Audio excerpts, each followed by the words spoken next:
Hey, good morning, family. Welcome to Black to the Earth. My name is Xenia, and welcome to my channel where we encourage, empower, and enrich the lives of families who are looking to grow food, who are looking to grow food for their own consumption. And we also focus on using recycled material to complete our gardens.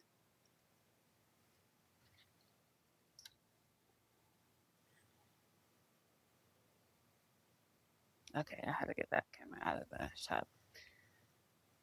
Good morning, family, friends. I don't think my mic is so great. I don't know how it's going to work from here. I totally cut myself cleaning a grill yesterday, doing the dishes. So I'm a little wounded, but that's okay. So, welcome to Black to the Earth. My name is Xenia, and um, I'm just going to be talking to you guys today a little bit about life on the micro homestead. Can we call it that? It's funny because my plants are being watered right now. The irrigation. Let me see if you can hear this.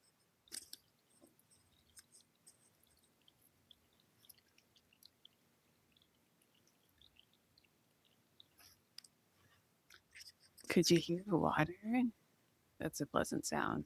It's way out in the far back part of my yard, so I'll never hear it unless I'm sitting right here. But also, my neighbor's AC is on. Like, what can we say? It's 88 degrees. It's going to be a little cooler today. I just get up to 101 is what I saw, which is okay. We do need the heat um, so that we can have monsoons like that. You can't have one without the other. Um, you have to have the high heat in order to get the whatever. I'm not going to go into the scientific part of it, but the condensation so that we can, and the evaporation somehow, some way, and then we get the monsoons, you know, um, for 5, 6 weeks, maybe. And there's summertime, so we definitely need the heat. That's fine. And so also, with the heat, still just trying to figure out everybody's watering schedule. Um, because there's such a varied um, variety of plants and veggies and fruits that we have. A lot of this stuff we are growing for the first time. So I haven't even been looking in the camera. Oh my gosh.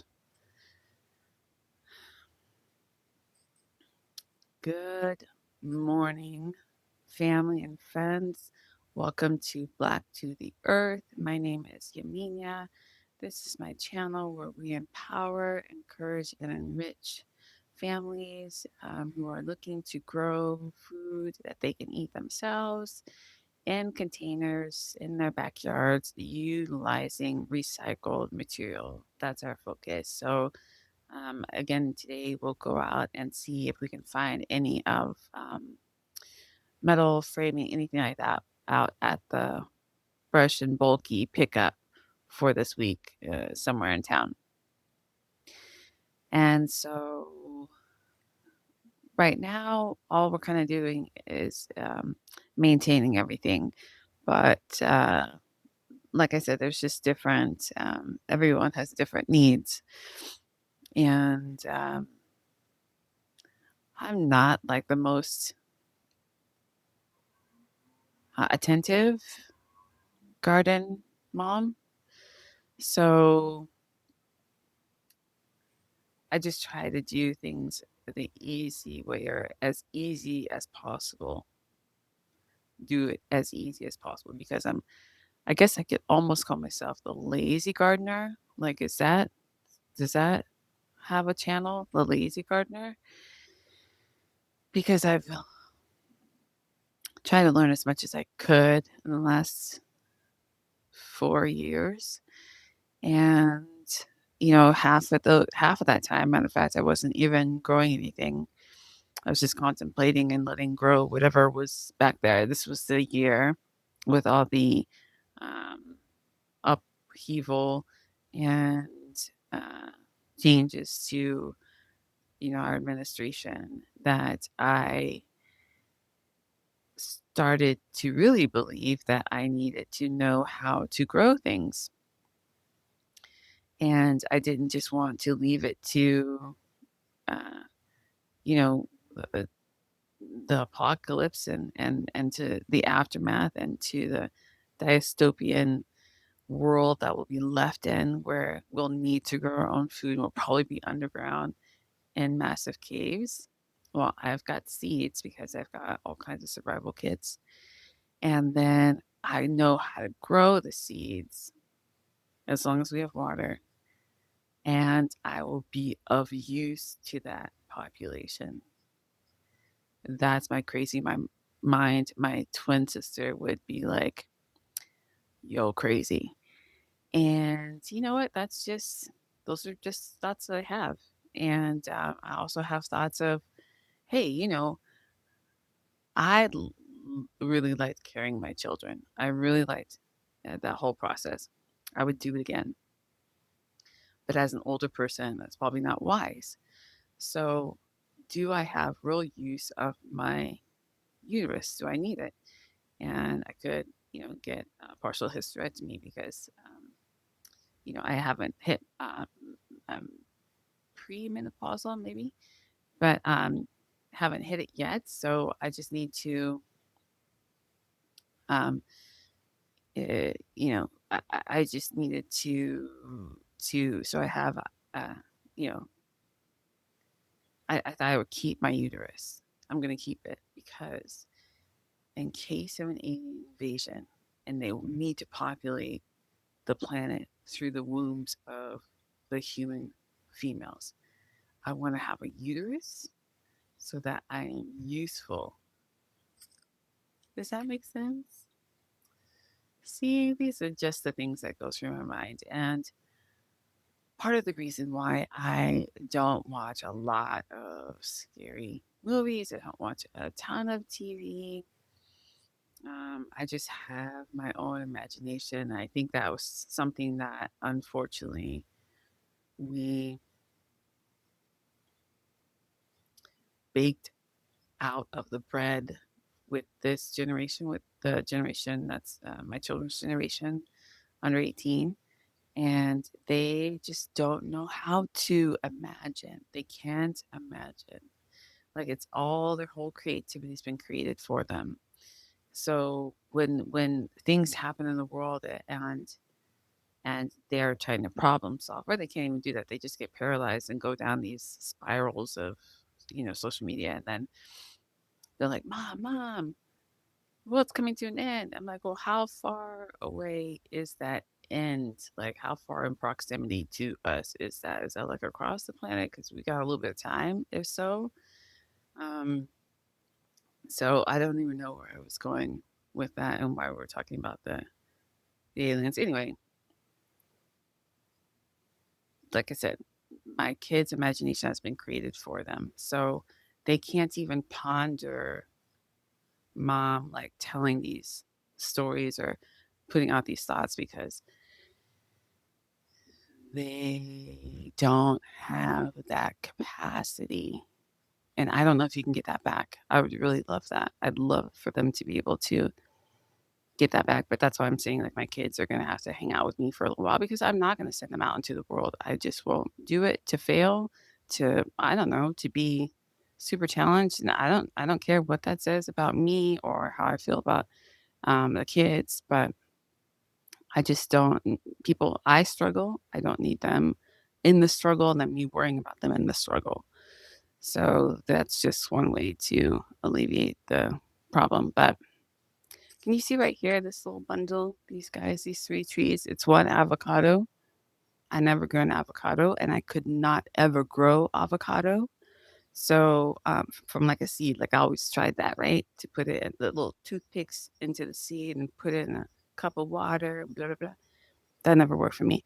So I bought that one, and then the two blueberries are next to it. And so I don't know enough about blueberries, and I haven't researched them to be honest with you, but they had both produced a few months ago, and now they haven't. And I don't know if that's because of the season, because it's summertime, and it's just too hot for them, or if I'm watering them incorrectly, and then they're probably going to grow into the ground right there. So I don't know. I'm just going to um, do a little bit more research and try to figure those guys out. But the ones that are right next to me here, this is one of my two pomegranate trees. There's two pomegranate trees. There's one tiny pomegranate right there. He's not tiny. He's like quarter size of the ones that you find like in the store. So he was like a jinx. Maybe he wasn't supposed to be here. The flowers did bloom and they did fall off, and this was the one that stayed. So yeah, I'm grateful for it. But I really hope these two pomegranate trees can grow well and produce. And I'm overwatering them. I don't know if you say overwatering them, but I'm making sure that they're super soft bed because of the hard clay ground, because they're in the ground. And in Arizona, it's not, there's no nutrition necessarily in the ground. It's clay and like rocks even. So the fact that we were able to dig the holes deep enough, wide enough, to put the potting soil in and the amendments and support it, and then have it grow. These have only been in 6 months maybe. So they're growing. They haven't grown a ton, but they are growing for sure. And then so that I can see that their life's going to be much greater in the years to come, just like the plum tree that we have out front. That plum tree is going to take probably 2 years to not even just like produce, but just to grow, to get the capacity to be able to flower and produce. So those trees being in the ground, that's a big, I'm sorry to say, it is a big testament to my commitment to making some shit grow. Like, I want food to be able to eat. I want to walk outside and pick my food off the tree, off the vine, off the bush, whatever. And maybe my kids will one day see the real value in that. I know that my daughter does. She helps me and kind of maintains things, and then I ask her to go harvest like the tomatoes and the strawberries, which is weird. Why is the red fruit the one that's producing for us right now? Period. Like even the watermelon is growing red, red, red. Interesting. I will need to research that a little bit. So, yeah, I mean that's our challenge for sure, is making sure that everybody is watered, and even if I overwater a little bit, you see we had planted grass. I don't know if you see like this here. This is grass because we had planted grass seed here probably almost last summer, and it's still in the dirt because this yard is just dirt here until we get to the wall where the rocks are, and that's where the drainage is for the monsoons. But so we have a ton of grass seed that's still in the dirt, and we weren't watering it. But now it's growing, and that's fine. I mean, that's more greenery to me. I'm just like, that's cool. I don't care. You're not a weed to me. You're actually, you know, I don't know. You're adding to, not detracting from the look and the health of the garden. That's just how I feel.